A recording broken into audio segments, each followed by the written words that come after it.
Morning बच्चों, एकता में बल है कहावत का अर्थ और उससे संबंधित कहानी आज हम पढ़ते हैं। कहावत एकता में बल है का अर्थ है कि जब हम एकजुट मिलजुल कर रहेंगे तो हम मजबूत बने रहेंगे और लगभग किसी भी समस्या का सामना करने में सक्षम हो सकेंगे। दूसरी ओर अगर हम लड़ते रहेंगे तो हम परेशानी में फंस जाएंगे। यह कहावत सदियों से चली आ रही है।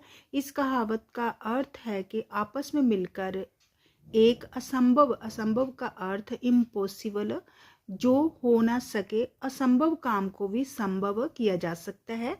तो कहानी पढ़ते हैं। कृष्णु दर्जी बहुत अच्छी सिलाई करता था। उसकी सुई और उसका जब धागा जब दोनों मिलते तो सिलाई होती। कई बार धागा छोटा रह जाता था। किसानों उसे फेंक देता या किसी दूसरे धागे के साथ जोड़ देता। ये देखकर सुई को बड़ी हंसी आती। वह धागे को चिढ़ाती, तेरे बिना मेरे बिना तेरी कोई कीमत नहीं है। तेरी कीमत, यहाँ पे कीमत लिखा, क को बड़ी की मात्रा, माँ और त।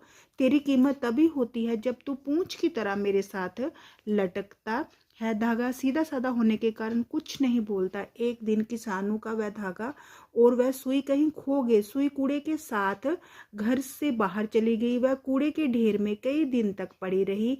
एक दिन जोर से आंधी आई, कूड़े का ढेर उड़ गया।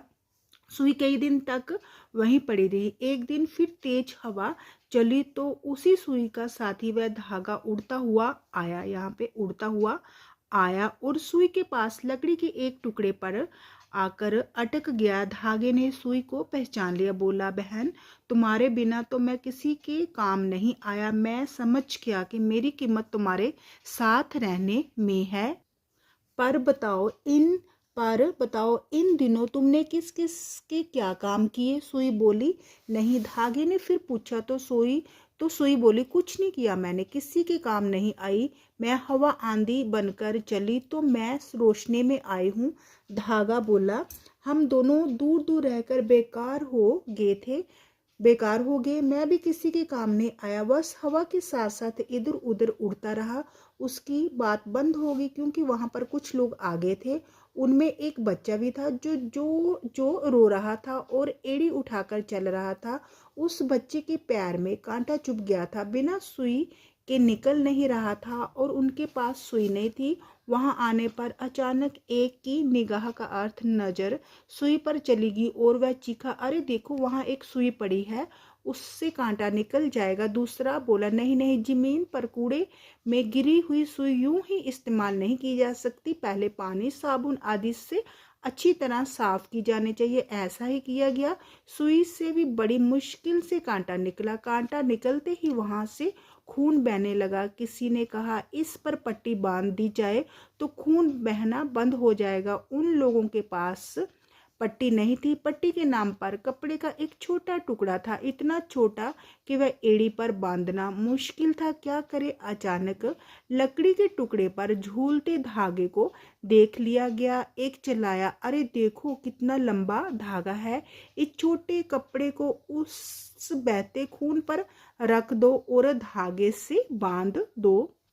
ऐसा ही किया गया। एक ने सुई को भी नहीं फेंका। वह जानता था कि ये भी कांटे की तरह किसी को चुभकर घायल कर सकती है। अब सुई धागा उन लोगों के घर में जाकर रहने लगे। सुई को एक डिबिया में रखा गया और धागे को भी साफ करके सुखा करके उसी डिबिया में रख दिया गया। सुई ने सकुचाते का अर्थ शर्माते हुए कहा कि अब मैं समझ गई कि जैसी जरूरत मेरी है वैसी भी तेरी भी है। धागे ने कहा, हाँ बहन, मैं तो पहले ही मानता था कि जब हम दोनों मिल जाए तो बड़ी जरूरत भी पूरी कर देते हैं। जब हम कपड़ों के दो टुकड़ों को जोड़कर एक कर देते हैं तो मुझे बहुत अच्छा लगता है। सुई बोली, मुझे भी। मैं समझ कि एक होने में जो मज़ा है वह बिखरने में नहीं है। तो बच्चों, अगर आपको मेरी वीडियो अच्छी लगी हो तो प्लीज़ इसे लाइक, शेयर और सब्सक्राइब अवश्य कीजिए। धन्यवाद।